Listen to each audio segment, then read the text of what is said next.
তাদের আমি আন্তরিকভাবে ধন্যবাদ জানাচ্ছি এবং কৃতজ্ঞতা জানাচ্ছি।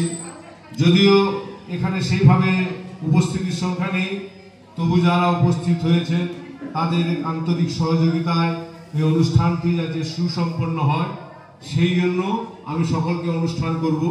আর স্বাগত ভাষণ এখানে শেষ করি, কারণ বিশেষ বক্তব্য রাখার সময় নেই, অল্প সময়ের মধ্যে অনুষ্ঠান শেষ করতে হবে।